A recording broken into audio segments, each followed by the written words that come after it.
What's that smell? Oh, that would be me. I've been swimming in raw sewage. I love it.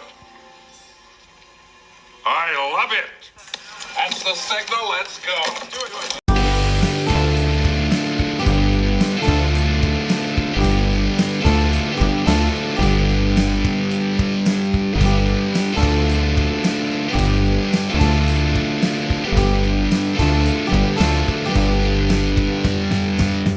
So welcome to this bonus episode of Trimming the Musical Fat. I'm Paul Nicholson. And I'm Stephen Nicholson.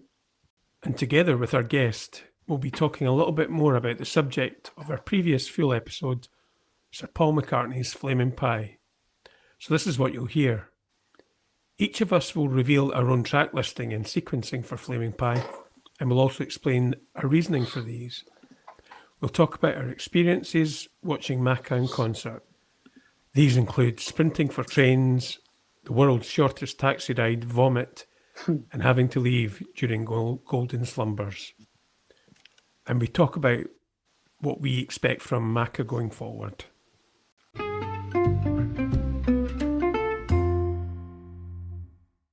So welcome back, Paul Murphy, and how are you today? Yeah, thank you. Yeah. Very good. Thanks for joining us again. Thanks for having me.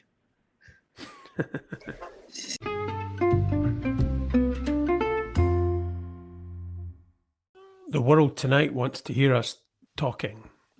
Paul, can you talk us through your own selection for the Flaming Pie album and your reasoning for the sequencing of songs on the album, please?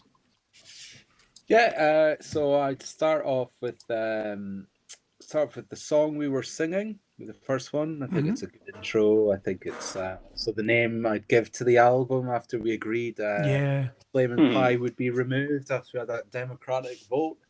Same convoluted voting system as we have here for the Scottish Parliament. So we got something that nobody wanted, which might be the same thing as with the voting system here. But I'd start with the song we're singing. I think it's a good song. And then next up, I've got If You Wanna. I think it's a decent song, although again, sort of like, talking about the production side of it again, I think something that, again, going back to, sort of spoke about before, going back to Off the Ground, I don't think this is as good as Get Out of My Way off the Ground. I just think the production lets down Get Out of My Way, which is a similar sort of song. It's like, McCartney doing a back in the USSR type, American sort of, road song sort of thing. Then next up, I've got to slow it down a little bit with Some Days, which I sort of mentioned on the last podcast, that, the difference between this and something like Tug of War is the production. Again, the orchestration just isn't as good on here. Next up, I've got Young Boy, the lead single in the UK, and something I'd forgotten about on this, because I remember buying the single for it, and should I say the singles, because I'd forgotten. Yeah, there was a couple, wasn't there? 2 singles, right. B-sides on it. And it sort of made me sort of think, there's an old ploy to increase the record sales there. Next up, I've got Guys, which I think is a great song. But yeah, again, doing a bit of reading again about it. This was actually written for Off the Ground. It was originally recorded during September 1992. And then I think he couldn't see it being on that album, because that was very much a band album. Reading about Off the Ground as well, about how most of the songs were recorded in one take. They're recorded as live songs, which is the thing again where, like, going back to Flaming Pie, and it's, he's saying, I wanted to record it like the Beatles. And actually the previous album was recorded like the Beatles, although it sounds more like a Wings album, I suppose, now. There were songs recorded in one as well. Next up, I've got The World Tonight, which was the second single, wasn't it? First single in the US. Second single in the UK. Again, I remember buying both singles because it had the the concluding parts of Ubu Jubu on it. 3 and 4. You fool. And it's something I don't remember like seeing the video at the time, but I watched the video for it. It's quite interesting seeing a tramp going around Blackpool with a ghetto blaster. So that was quite an interesting concept. Was there not a couple of videos for it? I think there might have been a couple. The one that I saw was with them sitting on a beach. I don't know, Western Supermare or something. Yeah, Great Yarmouth. Kiss Me Quick hats on and stuff. Next up after that, on the track 7, Veneer. And then again, sort of like bringing it up, keeping it going a little bit in terms of the tempo.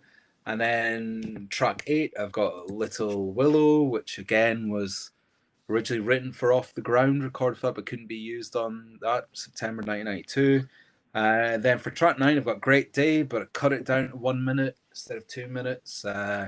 Nice as a 1 minute little song, and that was a 2 minute song. Again, that was written for Off the Ground. And then last song, number 10, Beautiful Night, full song on that. And that brings my running time to bringing it down from 54 minutes original running time to 35 minutes. So cutting 20 minutes off it, which is about the same length as I think Band on the Run's about 35 minutes, isn't it? I think Band on the Run was maybe 40, maybe 40 Was minutes. it? What it was. I think. What would your rating be out of 5? Because obviously you gave the original album 2. Would your rating change now that you've I'd still only give it it 3 out of 5, I think. And the reason why I give it 3 out of 5 is because it feels like it's just a bit disappointing going back to it. It's probably a bit of a missed opportunity for him. It could have been a really, really good album, but it's just, it feels like as if it just doesn't quite get there. Maybe 3.5 if I was feeling a little bit generous. Oh, you devil. You devil. But yeah, so that's why. It's because I think, looking at the albums afterwards, that you look back on that and you think that could have been another great album, but just it doesn't quite get there, and that's disappointing. I would ask, what would John Lennon think? Yeah. Well, John Lennon always, used to say, when the critical backlash for McCartney's first couple of albums, and John Lennon used to say something like, Paul will make a good album and he's frightened into it, or something like that. That's what he used to say. So almost like that competitive thing. And so, yeah. So thanks for that, Paul. Thank you. Thank you. And I'm going to go through mine now. So my first song was the song we were singing, which is the original track on the album. And I think it's just a good song. Like I was saying last week, it sort of starts all slow and then it builds up to a big crescendo at the end. So so that would be the first track for me. And the second track would be Young Boy. So it's almost like building that momentum, when Band on the Run starts and then you've got Jet next. Young Boy sort of is a nice upbeat number for the second song. And it's a really good, I think it's a good sounding song actually. And is it tells you the big difference between the production in this album and the previous album in a good way. And it was also, I meant to say last week, it was also in a film, was it Father's Day, I think? Yeah, that's right. It wasn't a big hit. It was a Robin Williams song. It wasn't a massive, in fact, No. I've not even seen it, but it was in that. Yep, Billy Crystal and Robin Williams. Mhm. Yeah. Directed by Ivan Reitman of Ghostbusters fame. Right, Yeah. okay. And my next song would be Some Days. It's a nice little song. It's not brilliant, but it's a nice little kind of middle of the road song to quieten things down a bit. And then going on to Souvenir, which is one of the highlights from the album for me. And I guess I've kind of got it in the track listing in the same way as Abbey Road in a sense, because I see Souvenir as like the sort of 90s version of Oh Darling. So I've kind of got it in the same sequencing as Oh Darling is on Abbey Road. So I've got that. And then I've got a nice little acoustic number, Calico Skies, to end side one. Just a nice little, it's a beautiful song, a nice little way to end side one. And start off side B with Paul's favourite song, Flaming Pie. Start off with that and something quite upbeat for the start of side two. And it's not, I know the lyrics aren't maybe the best, but for me it's all tongue-in-cheek. It's not to be taken seriously. And then after that, I would have Heaven on a Sunday, which is a decent album, a decent song even. And of course, it has James is Paul McCartney's son playing some of the bits in the middle. And then I'd have Little Willow, which is a really nice little gentle song. I'd have that. And then The World Tonight, I'd have that next, which would be the 9th song on the album, kind of rocking it a little bit before the end. And then I'd have Great Day, and then Beautiful Night. So I would do it the other way around from the actual album track listing. I would actually have Beautiful Night as the big finale and Great Day is like the penultimate track on the album. So doing it a wee bit differently and got out with a bang. And mine comes to exactly 40 minutes and it's 11 tracks. And that's my 90s band on the run. Yeah, and I would give my rating 5. Going up from a 4 to a 5. Well, Okay, I'm going to move on to Stephen now. If you could talk us through your album track list. well, I think it's a clean sweep for the song we were singing, being the first song on everybody's selection. But yeah, I've got 11 songs on mine, 6 songs. 5 on side 2, so 11 songs and coming in at 40 minutes, so similar to you, Paul. So I would start with the song we were singing before moving on to Young Boy, so the same as what you had there, before slowing it down with Sundays, then picking up the pace with the 4th track, which would be Flaming Pie. Paul Murphy, Flaming Pie is track 4. And then for track 5, we'll slow it down again with a little bit of Calico Skies, before having a little bit of a acoustic ditty, Great Day, to finish off that side. Turning it over, we'll start side 2 with something a bit more upbeat. So we'll go with The World Tonight, followed by Souvenir.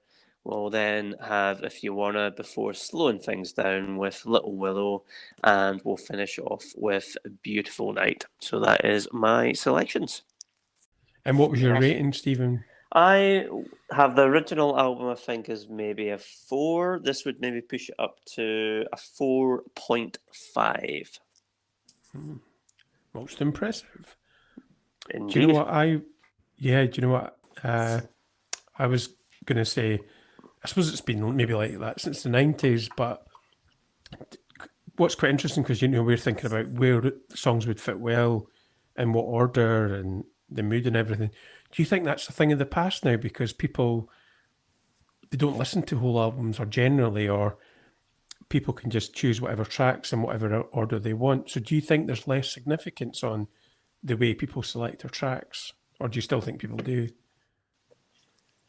I mean, I think there's still a market for, there must still be some market for albums, because vinyl is, I guess, still being sold. But yeah, I think in the era of Spotify and Apple Music and stuff, and even YouTube, yeah, people just pick singles now, don't they? Where it's sort of like kind of gone a bit to the 80s, really, when guys like Michael Jackson would have 10 singles from an 11-song album. That's right. Maybe only two tracks that weren't released as singles, and they were on the B side. Yeah, I agree. I mean, the way people consume music has changed. Luke, obviously my oldest son, he wouldn't listen to an album. If he's listening to music, he's either listening to a playlist he's made himself, or Apple has curated. So it's changing, but this is one of the reasons why I really started buying and listening to vinyl is you listen to the whole album. You don't skip, because if I'm working, I'll put on a record, and it takes effort for me to get up and wander over to the record player to turn it. So actually, but that's a good thing, because how many times over the years have you listened to an album and that you don't like, you think, it's terrible, but because you keep playing it and you keep playing it, suddenly you decide actually it's my favourite song on the album, which is harder to like, harder to love. So things change, but these things tend to go around in cycles. So I think for the artist himself, I think it's still important about sequencing. I was going to give a shout out to one of our listeners, James Boyce, who's down in England in Bury St Edmunds. So hi, James. So James took the time to leave a comment regarding our episode, taking Mr. Paul Murphy to task on a couple of points. So are you ready for this, Paul? Yes, fire away. So I think James makes a couple of very valid points around the album. The first being that Flamin' Pie should be on it. So there you go, you're outvoted 3-4 there, Paul. The other points he makes would be around the actual production. So he preferred the production on Flamin' Pie, that it was a bit more simple compared to perhaps the more cluttered late 80s sounding production on those late 80s, early 90s McCartney albums. The other point you wanted to make was, I think you had mentioned that perhaps McCartney wasn't pushing the envelope in terms of the producers that he was using and the production on his albums, but James makes the point that actually ever since Driving Rain, that Paul McCartney has been using some go-to producers for his albums like Paul Epworth and Nigel Godrich. And the final point he wanted to make was around, you talked about in the previous episode how Paul McCartney has not really been writing hits since Flamin' Pie. But James makes the point that for most legacy acts now, they're not really having hits anymore, whether it's the Rolling Stones or whoever it might be, and that's more to do just with the changing music landscape than anything else. So I think he makes the point, if Paul McCartney wanted to have a hit now, it would have to be perhaps a duet with Taylor Swift. So good points. What do you say to them, Paul? Well, yeah. So I'll give some reaction to that. Go for it. So I think the first one about was the more basic approach on Flamin' Pie. I mean, again, like I was talking about, going back and listening to albums before and albums afterwards. I mean, I think, Flowers in the Dirt is a bit 80s sounding, but I mean, the thing is going to, like I was talking about earlier, play, Paul? Yeah, I mean, the Timeless, thing timeless. is that he's sort of used contemporary producers at that time and at least tried to have a contemporary sound. So, like, the thing I say about him, like, if he's using newer producers like Nigel Godrich or anybody else, it still sounds like Paul McCartney. It doesn't sound like, it sounds like it's the same problem that I think McCartney seems to, which is, he brings in producers and they don't step up to him. They don't tell him no. They don't. So, like, that's the thing I feel about Flaming Pie, is that Jeff Lynne almost was in awe of Paul McCartney on this, instead of maybe saying, like, you probably shouldn't be doing this. And rightly or wrongly, at least George Martin did it with Tug of War, telling him not to use Wings to get the best session musicians, because he should be playing with the best. But yeah, so like the basic approach on Flaming Pie, I mean, again, it's sort of like you go back to, and I remember when it was released and it was like, oh no, this is like back to basics. This is like back to how the Beatles would do it and stuff. And then when I listened to Off the Ground, and it was like, actually, well, he did that already in Off the Ground. I mean, they were all, like I was talking about before, they were all mostly one take sort of type of songs with minimal overdubs. It was a band that was playing on it. I don't think I think the mastering of Off the Ground isn't particularly great because it's very compressed in its sound. It sounds very early 90s, which again makes it sound, I suppose, contemporary of its time. But I just don't.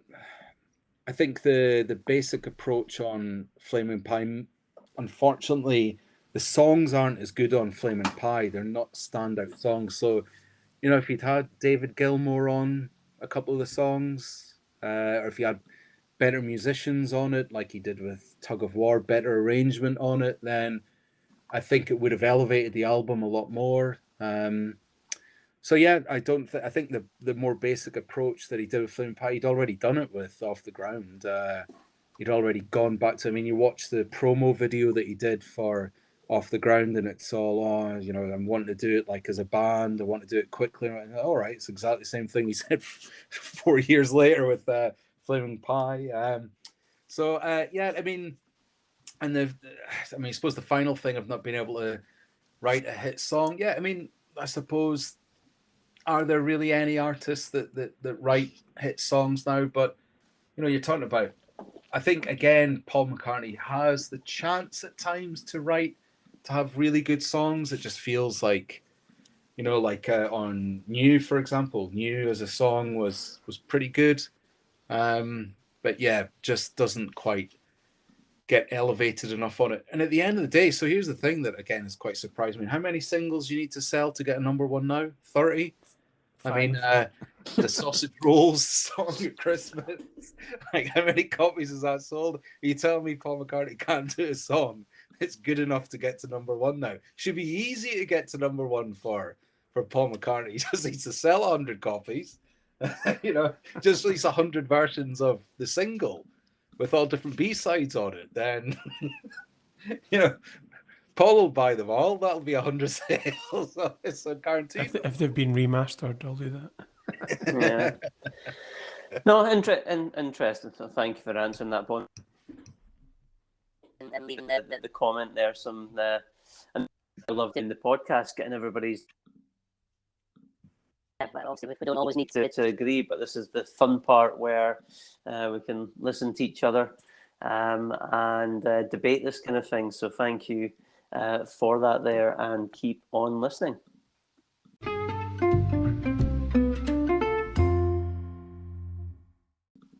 Okay, so we're now going to talk about Macca concerts where we've been to see Sir Paul, and we kind of touched on it a little bit in the previous podcast. But Paul, you've not actually seen Macca live, but you said your mum saw him with Wings in the 75 during the Caird Hall in Dundee.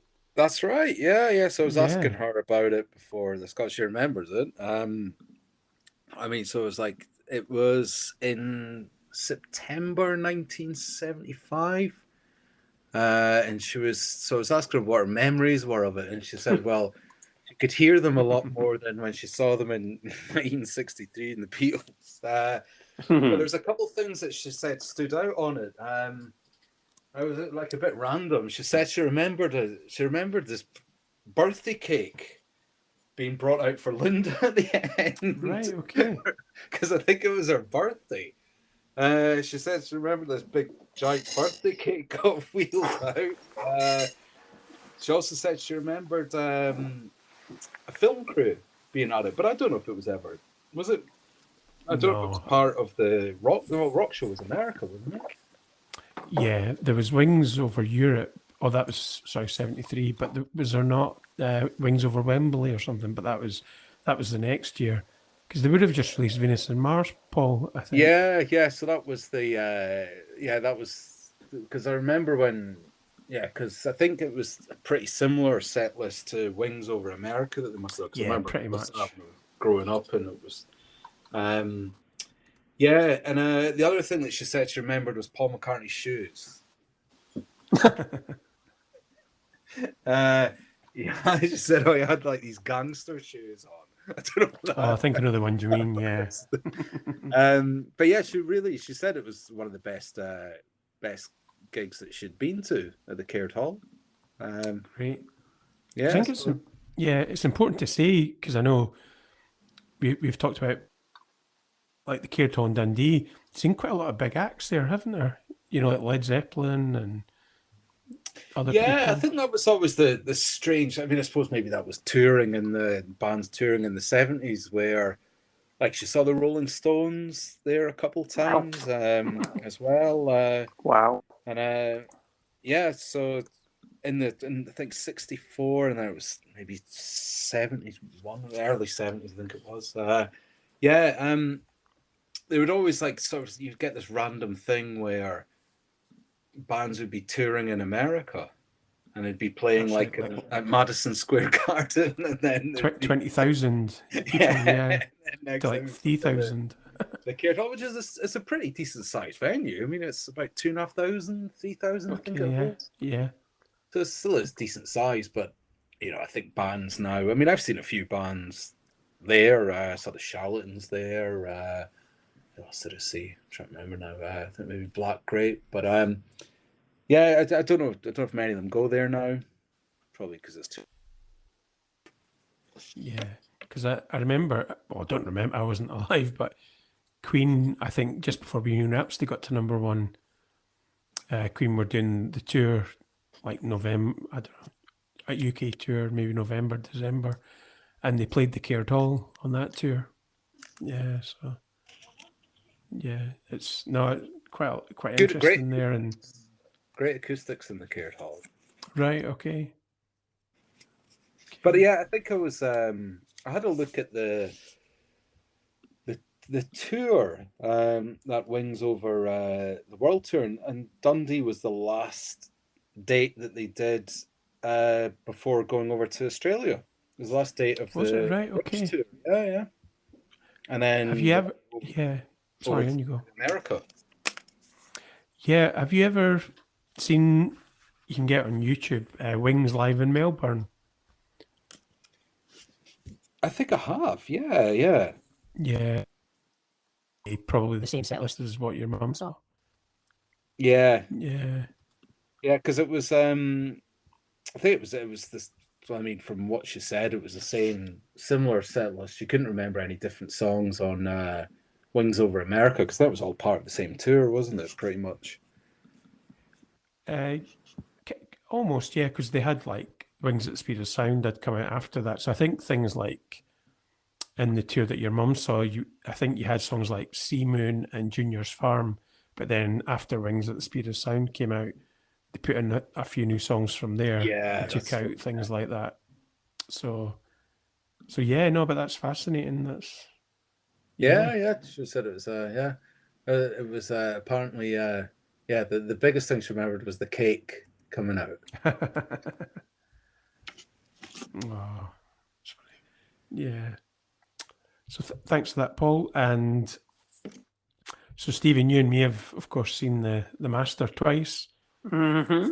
And do you want to talk a wee bit about them? Yeah, well, obviously the first one was in June 2010 at Hampden Park in Glasgow, so stadium show. And well, first of all, I was just actually so pleased that Dad finally got to see a Beatle play live. Yeah. So at the age of 60? Dad was 60, so it was great to see. Paul McCartney. So he was, and I'm so glad he enjoyed it as well. He loved. Which was fantastic. So yeah, I just remember it being a really nice day weather-wise. Obviously, with it being and if I remember correctly, was he promoting a band on the Run reissue at the time? A remaster, was that right? I mean that was out then, around then, but I don't think he was like purposely promoting it or anything. I think.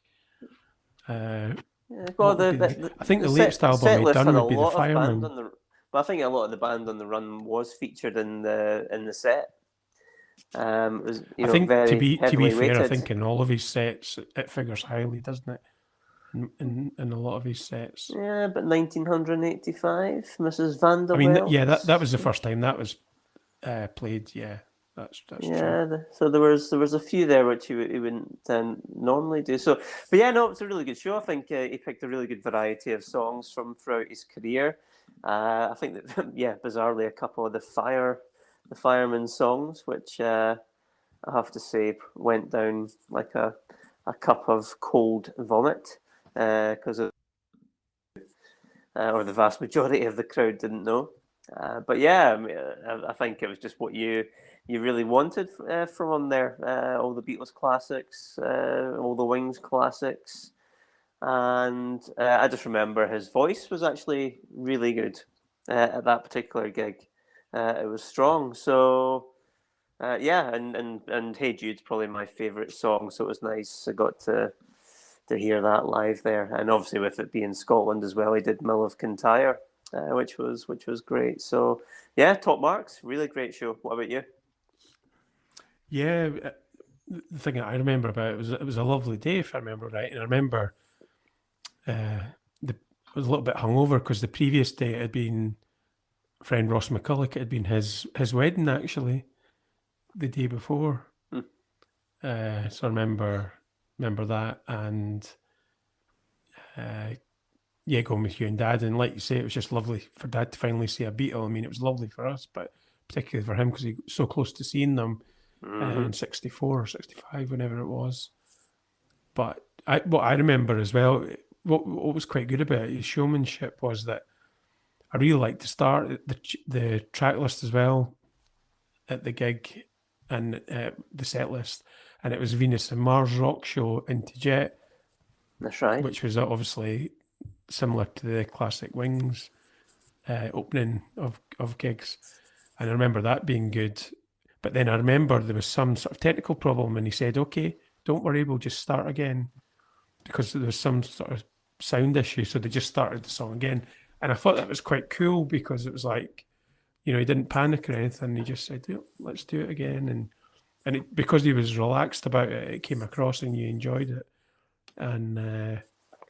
So yeah, that was great. But it was just great to see the man. Yeah, great to see him. Yeah, And it what was. about the second time we saw him, Stephen, in the Hydro Yeah, in so it 2018? was.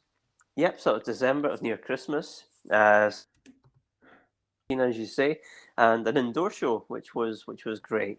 It's obviously a little bit closer to Sir Paul this time round, and yeah, again the band were fantastic. Sound was really good. I will say that the thing that I only after the fact had recorded a lot of it on my phone. Yeah, I remember maybe playing some of the recordings from the night on my phone to friends, and they were maybe shocked at how weak Paul McCartney's voice sounded, and it certainly wasn't as strong as from the previous time I'd seen him about 10 years prior. So yeah, no, I think playing that back, it wasn't the best. However, I suppose you need to bear in mind this is a man who's near 80, who's constantly touring, so it's maybe no surprise. But yeah, the band were excellent. I think it obviously changed a lot of the set list since the last time I've seen him as well, so things that weren't on it previously, like A Hard Day's Night, were in there. A couple of surprise Wings songs like Letting Go and Junior's Farm let him in. So yeah, that was great. We had I've Got a Feeling, the Beatles. Yeah, I've Got a Feeling was in there. I think My Valentine, which was a surprise inclusion. That was from Kisses on the Bottom. Maybe I'm Amazed. I don't think he did that the previous time, so that was in there. And Blackbird, which is one of my favourites. Queenie Eye from the new album was in there, and a real surprise was Being for the Benefit of Mr. Kite from Sgt. Pepper, so that was nice to have that in there. And as is customary, yep, Live and Let Die and Hey Jude. And one of the nicest touches was doing Wonderful Christmas Time, where they brought on the Paisley Grammar School Choir, and they had snow falling down on the audience, so that was really great. Yeah, so yeah, really good show. Afterwards, went to catch a train back to Edinburgh. to leave when he was playing Golden. So for those that aren't familiar with those songs, that's the closing of the Beatles' Abbey Road album. Those songs, which is fabulous, and we had to leave during it, which I was gutted about. And then when we got outside, could we get a taxi? Eventually, we got one, and remember we got in it and just went round the corner, and the traffic was just backed up. So it would have been better just walking. So we had to pay the taxi driver for driving about 100 meters, and then we basically jogged to the train station through Glasgow on a Friday night, which is an experience. Particularly when it's the last. Yeah, the last sort of weekend before Christmas. Yeah, it was carnage. Oh my goodness, it was carnage, and then we lit on the. Was about to pull away, and there was not. So anyway, we stood in the only bit that seemed to be free, and you're thinking, why is this bit free? And it was only when we stood there, and I'm like, that'll be why it's free. I'm standing in vomit. So I think somebody who had come through from Edinburgh obviously vomited, got off the train and left it. So there was nowhere else for me to go, so I literally had to stand and vomit for pretty much the train ride all the way home, which is only, 40-50 minutes, but let me just say it was not pleasant. And I was wearing my favourite boots, and I just could not wear them again after that, despite cleaning them. They were tainted for life, so they had to go. But other than that, it was a great night. What about you? Yeah, pretty similar, and it was nice. What was good about it as well was that for this tour, he used like a band as well. He had like a sort of short, a small orchestra almost. Yeah. Mm-hmm. So he needed like letting go. It was like, you had all the saxophone and the I was going to say trumpet, but all the sort of woodwind stuff. Whereas, in the past, it would have been done on a keyboard, which is really not great sounding. So it was nice to hear that. And what was interesting, I remember they were actually in the crowd, the horn section people. They were actually in the crowd. Yeah, I forgot about that. And then they would the camera would go in on them. So I thought that was a nice touch. Yeah, I forgot So I've about kind of that. thought that's what I liked about Wings, that they had that on, certainly on the 76 and 79 tour, they had that, and it made a real difference. Whereas when it got to the 80s, he just had, was it Wix on his little keyboard? It just sounded really pretty awful. And so that was a nice touch. And also at the end, like you say, getting Wonderful Christmas Time, because obviously it was a week before Christmas, which I was quite surprised because normally he does Mull of Kintyre, but in a way I'm glad it was good because it was different. Mm-hmm. He did Wonderful Christmas Time, and I know that was just, he did that on that tour, obviously because it was around Christmas. So I thought that was a nice touch, and all the carry on trying to get back to get the train, because to let people understand, the last train back is 11:30 between Edinburgh and Glasgow. So if you miss that, you're snookered. So we were like, we had to kind of sacrifice the Abbey Road medley at the end of the gig, and we just made the train and we got there. And really good night as well. It was. I think we sacrificed one of us driving through where we could have stayed so we could all have a drink and go out for dinner beforehand. So that was our punishment, that we had to miss the end. But hey ho, wasn't that much to miss. No. But yeah, really good show. Thoroughly enjoyed it. So I've seen him twice. Thoroughly enjoyed both shows. No, me too.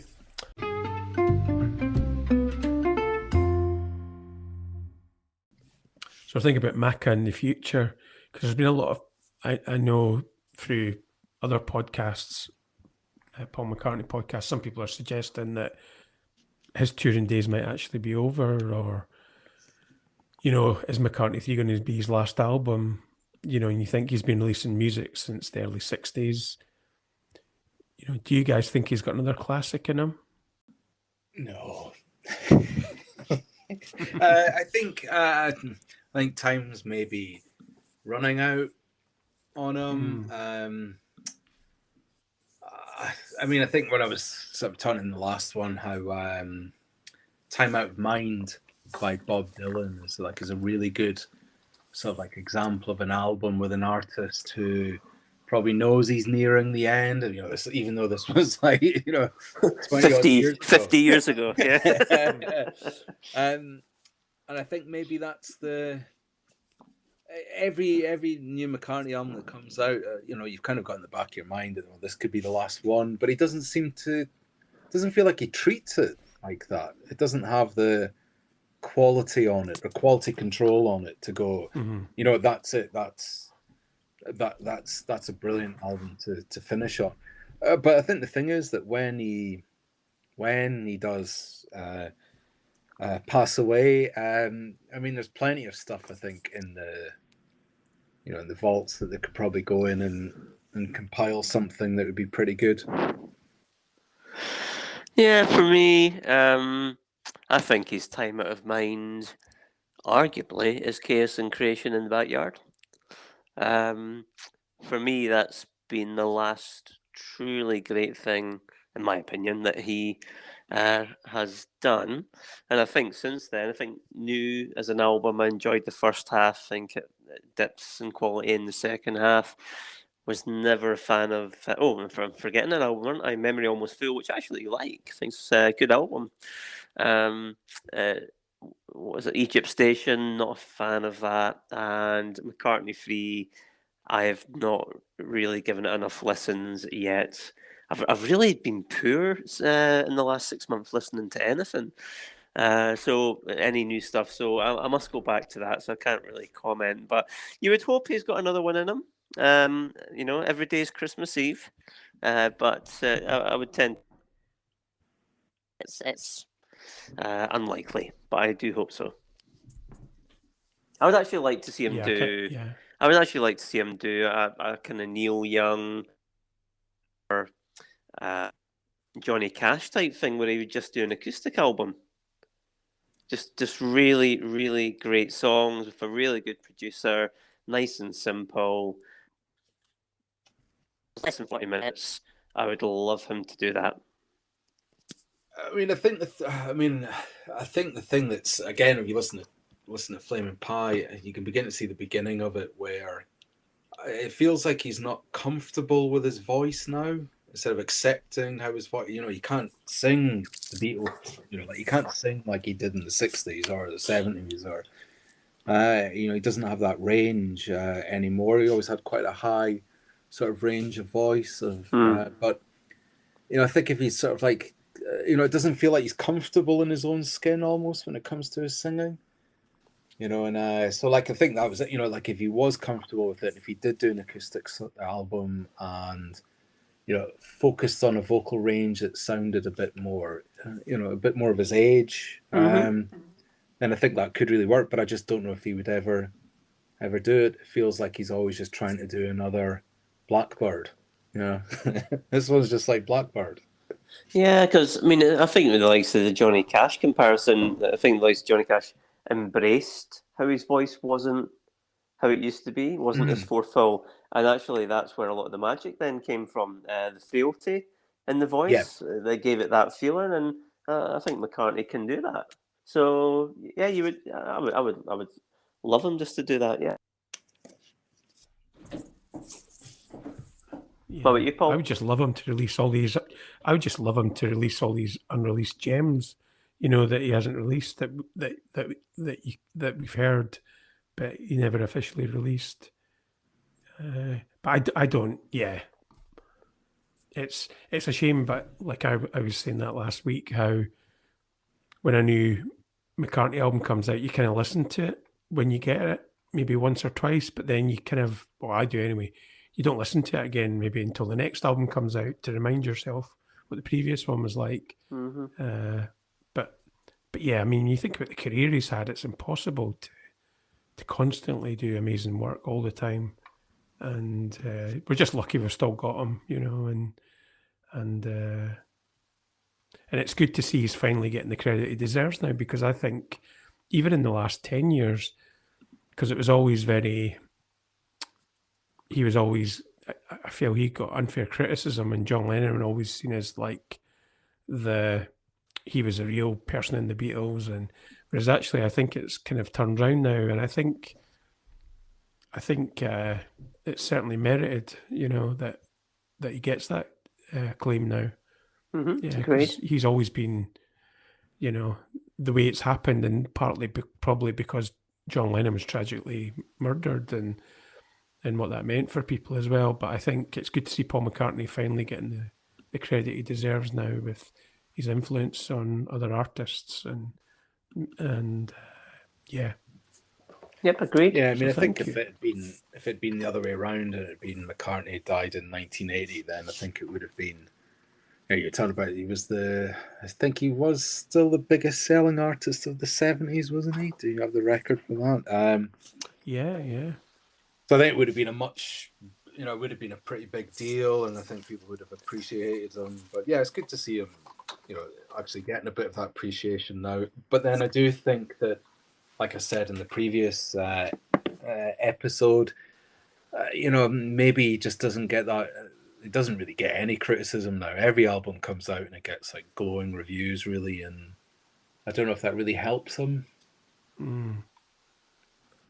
Yeah, because you think, in the 70s he had like 5 American #1 albums in a row, and it's amazing, and I'm sure there was a stat that Wings and Paul McCartney actually sold more records in the 70s than the Beatles did. Yeah. And obviously the Beatles there wasn't any new product, but they actually sold more. Yeah. I mean, so that's it. You look at the album sales for like Band on the Run, it's like 8.6 million copies. I mean, that's pretty spectacular, really. Particularly back then, yeah. I actually thought it would have been more. No. It had quite a funny chart. Band on the Run was quite a funny, because it came out in December 73, but Was it not Jet that made it really sell? Yeah, so it was a gradual lift up to #1, and because it started quite low and then it went up and then it went down, and then like Paul was saying there, Jet came out and then Band on the Run came out, and then it pushed it back to #1. So it was quite a slow builder actually, Band on the Run. Whereas we think of it, I'd think of it as, that went straight to #1 and everybody thought it was great, but it took time. Yeah, it wasn't an instant success.